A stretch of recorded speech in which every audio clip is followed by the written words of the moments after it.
The clan leaves the child where the scrublands meet the cycad forest. It is not an act of malice, but of mathematics. A dry season that cracks the very earth, a shrunken herd of grazing beasts, and one mouth too many. The elder, a woman with eyes like chips of flint, places a single sharpened stone and a strip of sun-dried meat on the ground. She does not meet the child's gaze. She turns and the clan follows. Their backs a receding wall of hide and hair. To look back is to acknowledge a soul you have already given to the ancestors and the scavengers. The child, barely old enough to understand the finality of this moment, watches them disappear, a silent effigy of abandonment in a world that has no place for sentiment. This is the brutal calculus of prehistoric life, a lesson written in bone and dust. For 3 cycles of sun and moon, the child survives. The stone opens hard-shelled nuts and digs for roots. The meat is gone in an instant. Fear is a constant companion, a cold knot in the belly that sharpens the senses. At night, the forest whispers with things that hunt, their calls echoing in the dark, and the child learns the contours of terror in the language of snapping twigs and unseen movements. The world is a tapestry of threats, a place where the history of ancient humans is a desperate scramble to simply see the next dawn. The child learns to read the tracks of small, feathered predators, to know the scent of rot that signals a recent kill, and to find water in the hollows of fallen trees. These are the first hard-won survival skills. On the 4th day, driven by a thirst that feels like swallowing hearts, and the child stumbles through a thicket of ferns and into a small clearing, and sees it. The beast is a living mountain, a titan of wrinkled flesh and bone. A lone Triceratops, ancient and vast, rests in the dappled sunlight. Its great, 3-horned skull is a fortress of keratin, scarred and chipped from 1,000 forgotten conflicts. One horn is broken, the tip a jagged stump. Its massive frill, a shield of solid bone, is etched with the claw marks of predators long dead. Its hide is a cracked, grail and scape, thick with embedded osteoderms that rise like stony islands from its skin. The dinosaur is not sleeping, merely resting. One huge amber eye, as old as the stones around it, swivels slowly and fixes on the small, trembling hominid. There is no anger in its gaze, only a deep, abiding weariness. The child freezes, every instinct screaming to run, but the legs are roots, anchored by a fear too profound to process.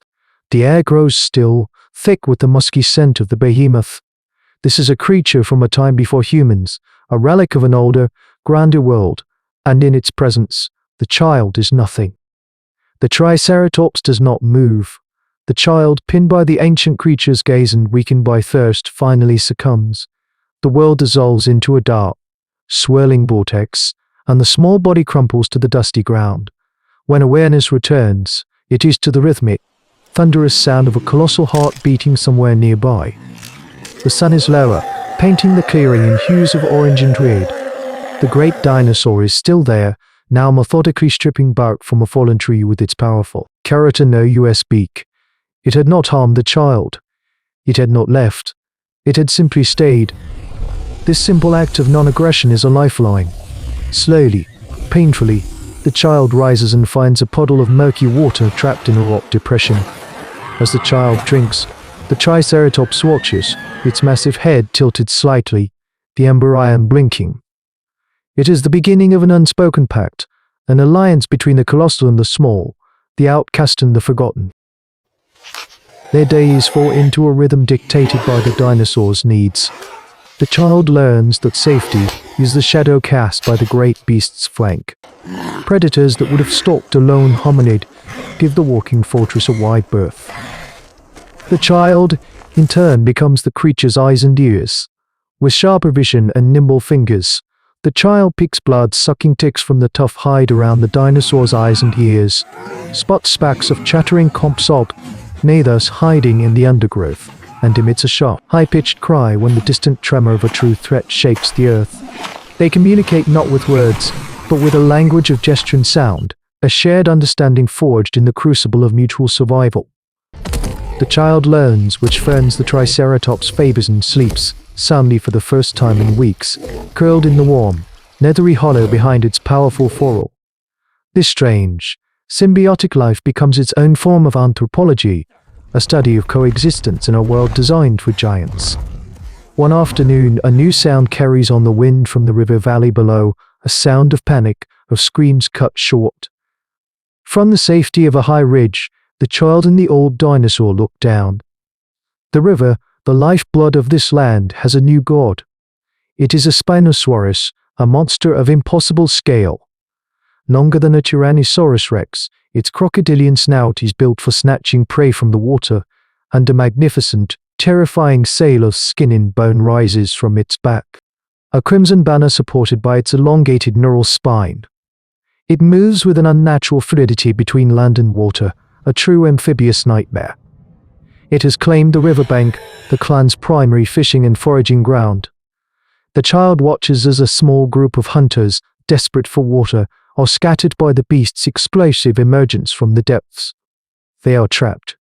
The child recognizes the familiar desperation on their faces, the same gnawing fear that had been a constant companion just weeks ago.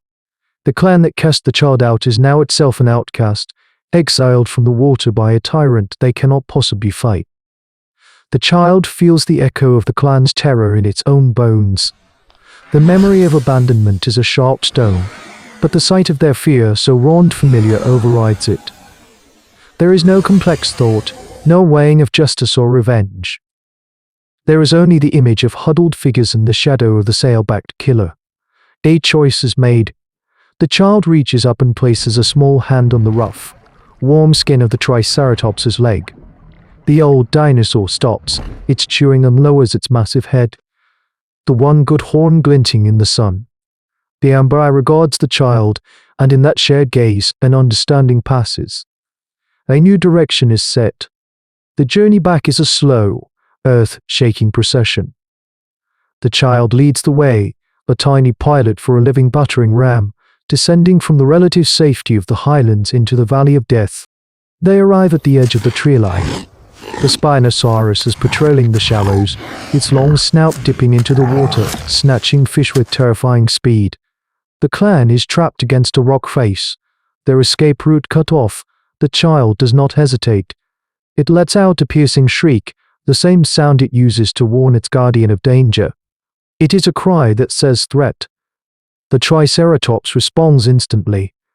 With a rumbling bellow that seems to shake the very air, it crashes through the ferns and onto the riverbank. It is a vision of primal fury, a mountain of muscle and bone lowering its head, presenting its formidable horns to the river tyrant. The Spinosaurus turns, its reptilian eyes locking onto the new challenger. It hisses, a sound like 1,000 snakes, and unfurls its sail to its full, intimidating height. For a moment, the two titans of this prehistoric world face each other. The Spinosaurus is reaching vicious claws, but the Triceratops is a solid wall of defensive power. The child scrambles for cover as the old warrior charges. It is not a fast or elegant attack, but a ground-shaking, inexorable advance. The Spinosaurus sidesteps, lashing out with its claws, tearing long gashes in the dinosaur's thick flank, but the Triceratops drives forward, its broken horn scraping uselessly against the predator's side while its good horn aims for the soft flesh of the beast's leg. The Spinosaurus shrieks in pain and fury, backing away into the deeper water. It is not defeated, but it is challenged. This territory, once uncontested, now comes at a cost. The old Triceratops stands its ground, panting, bleeding, but unbroken. It has created the opening. The clan, seeing their chance, scrambles past the dueling behemoths and to the safety of the forest. The Spinosaurus, its potential meal gone and facing a stubborn foe, gives one last hateful hiss and submerges, leaving only ripples in its wake. The clan is gone. The child looks at the bleeding wounds on its guardian's side, then looks to the forest where its people vanished. It feels no urge to follow. It places a hand on the Triceratops' snout, and together, the clan of two turns away from the river, their debt paid, their path their own. The river finds its rhythm again, washing away the blood and the fury of the moment. The stones on its banks will hold no memory of the battle, and the clan will tell the story in hushed tones, a legend of a ghost child and a horned god who saved them. But what happened here was more than a clash of prehistoric life.